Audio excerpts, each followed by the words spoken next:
الف لام میم محمد عین علی الف لام میم محمد عین علی۔ اللہ تعالیٰ عالم الغیب ہے، اسے علم ہے کہ کس جگہ کے لیے کون سی چیز موزوں ہے۔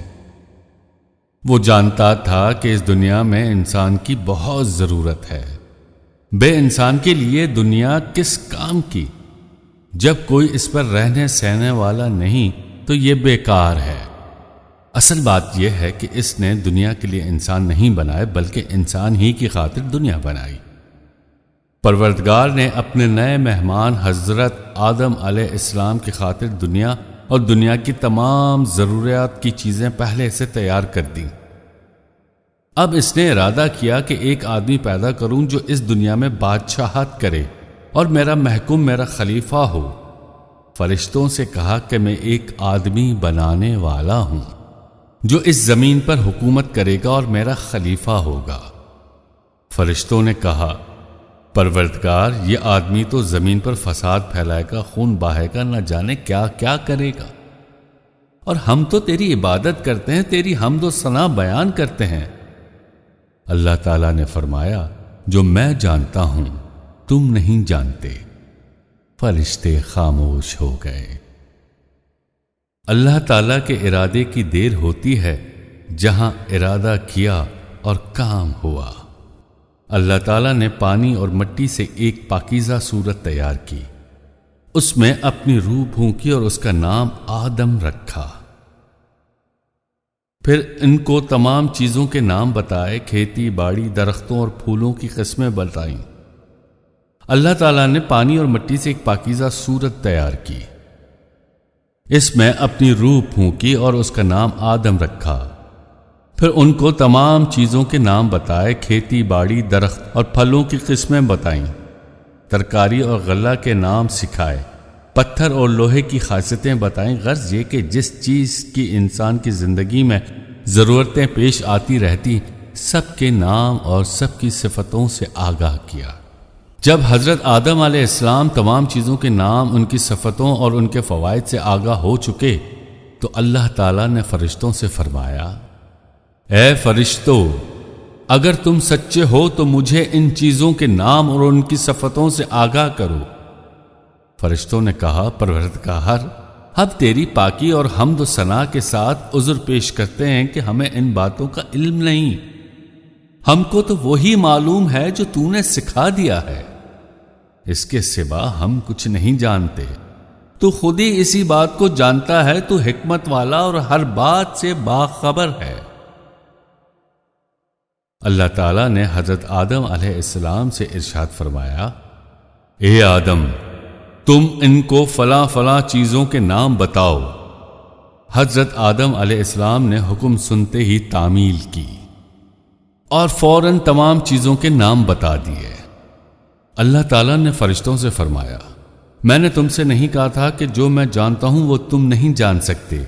میں عالم الغیب ہوں، انسان و زمین کی ظاہر و پوشیدہ باتوں اور تمہارے کھلے و چھپے رازوں سے واقف ہوں۔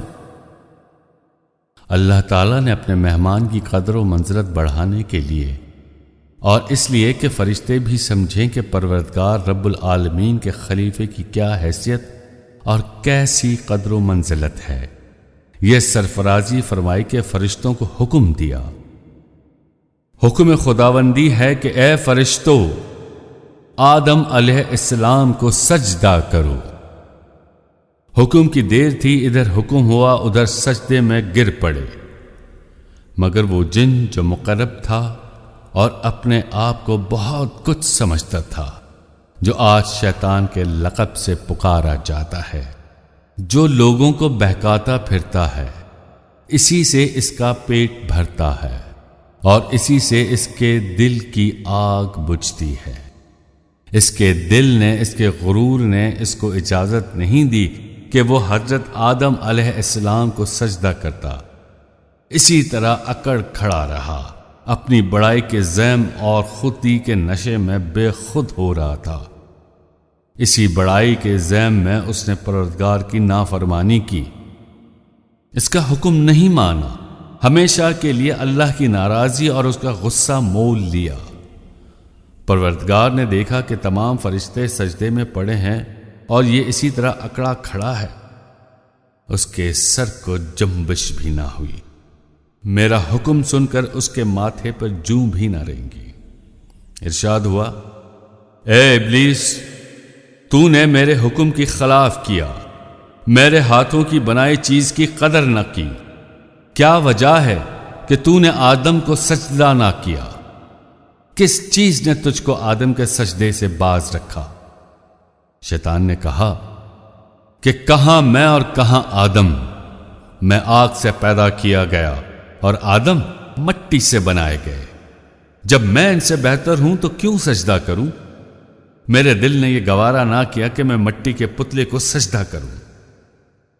اللہ تعالیٰ کو ابلیس کے تکبر پر بے حد غصہ آیا، فرمایا، نکل جا، دور ہو، آج سے تو راندہ درگاہ اور آج کے دن سے قیامت تک تجھ پر لعنت ہوگی۔ پھر مقربین کی فہرست سے اس کا نام کاٹ کر گروہ شیطان میں لکھ دیا۔ ابلیس مقربین کی جماعت سے نکل کر شیطانوں کے گروہ میں آیا اور ان کا افسر بنا۔ ابلیس نے اللہ رب العزت کی نافرمانی کی، غرور اور تکبر میں آگے کی سرکشی پر آمادہ ہو گیا۔ ایسا خبیث النفس انسان تھا کہ نہ اپنے فعل پر نادام ہوا، نہ توبہ کی، اور توبہ کیسے کرتا؟ غرور جب اس کو اجازت دیتا، اپنے فعل کو برا سمجھتا تو نادم ہوتا اور توبہ بھی کرتا۔ توبہ تو دور کنار، اس نے تو اور شرارت پر کمر باندھ لی، سرکشی پر سرکشی کرنے لگا۔ اس نے یہ پختہ ارادہ کر لیا کہ جس طرح میرا انجام آدم کی بدولت خراب ہوا ہے، اسی طرح میں بھی ان کا انجام خراب کر دوں گا۔ ان کو سجدہ نہ کرنے کی بدولت مجھ کو یہ سزا ملی ہے، اب میں بھی انہیں چین سے نہیں بیٹھنے دوں گا۔ ان کو اور ان کی اولاد کو بہکا کر اللہ کی نافرمانی میں مبتلا کروں گا۔ میں اکیلا جہنم میں نہیں جاؤں گا، ان کو بھی لے جاؤں گا۔ یہ کیسے ممکن ہے کہ وہ جنت میں جائیں، مزے اڑائیں، راحت و آرام کے ساتھ زندگی گزاریں، اور میں دوزخ میں جلوں بھنوں؟ نہیں، یہ نہیں ہو سکتا۔ میں ضرور ان سے انتقام لوں گا اور ان کو، ان کی اولاد کو بہکا کر گمراہ کر کے اپنے دل کی پیاس بجھاؤں گا۔ ابلیس نے کہا، اے پروردگار، مجھ کو قیامت کے دن تک کی مہلت دے دے۔ اللہ تعالیٰ نے فرمایا، جا، تجھ کو مہلت دیے دیتے ہیں۔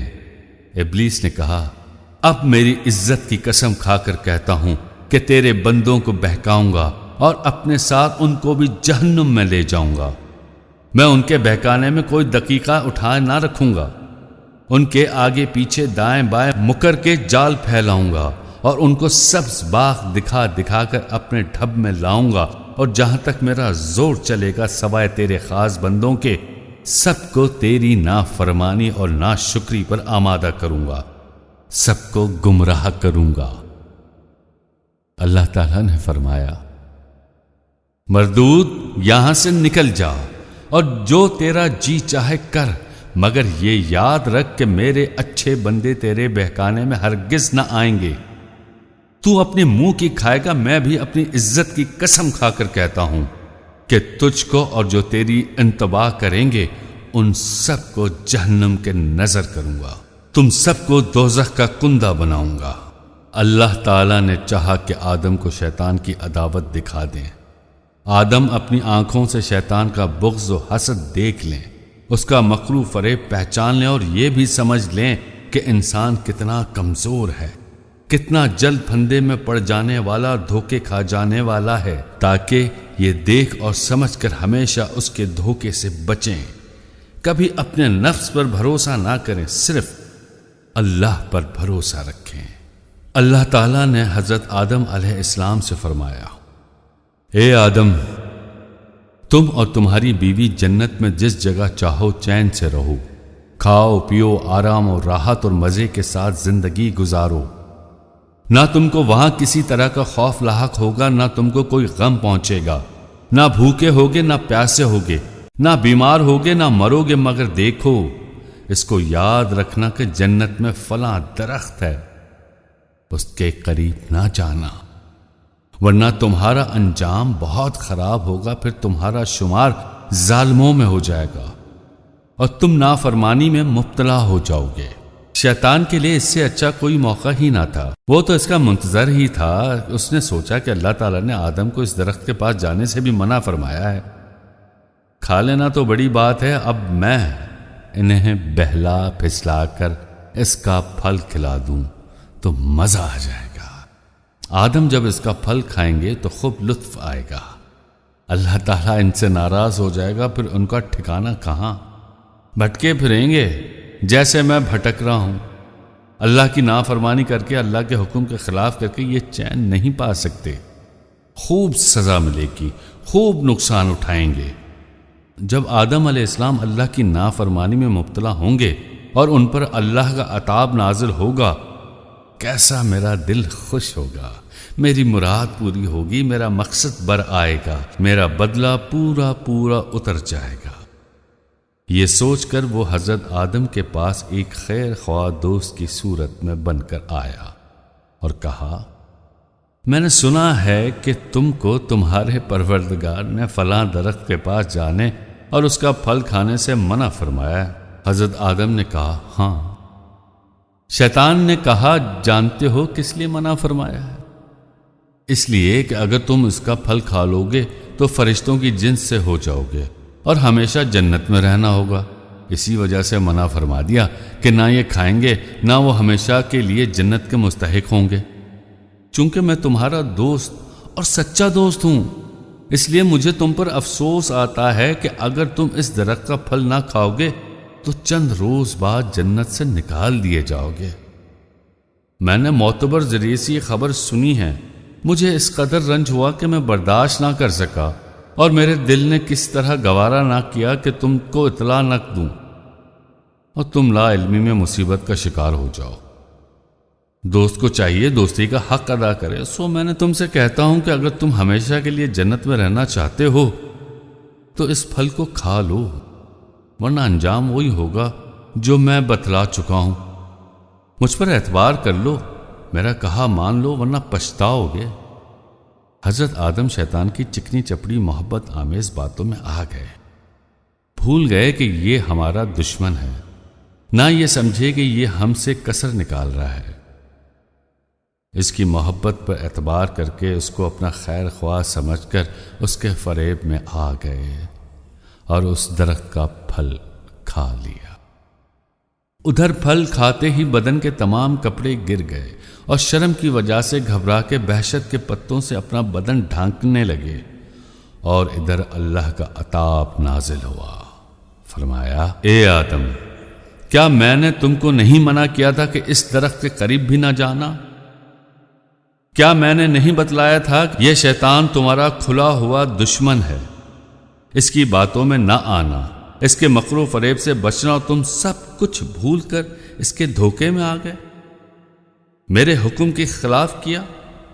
اب تم سب اترو، اب زمین ہی تمہارا ٹھکانہ ہے، وہیں جیو گے، وہیں مرو گے، وہیں سے دوبارہ نکالے جاؤ گے، اور ایک وقت مقررہ تک تم کو وہیں رہنا ہوگا۔ اب تم سب میں مخالفت کی بنیاد پڑ گئی، تم سب ایک دوسرے کے دشمن رہو گے۔ اے آدم، تمہاری اولاد اگر شریعت پر عمل کرے گی، میرے حکم پر چلے گی، میرے بھیجے ہوئے رسولوں پر ایمان لائے گی اور ان کی پیروی کرے گی، تو پھر ان کو کوئی غم نہ ہوگا، اور جو شیطان کے پھندے میں پڑ جائے گا، میرے رسولوں اور میری آیتوں کو جھٹلائے گا، میری ہدایت پر عمل نہ کرے گا، تو اس کا ٹھکانہ جہنم ہے اور وہ اس میں ہمیشہ رہے گا۔ الف لام میم محمد این علی، الف لام میم محمد این علی۔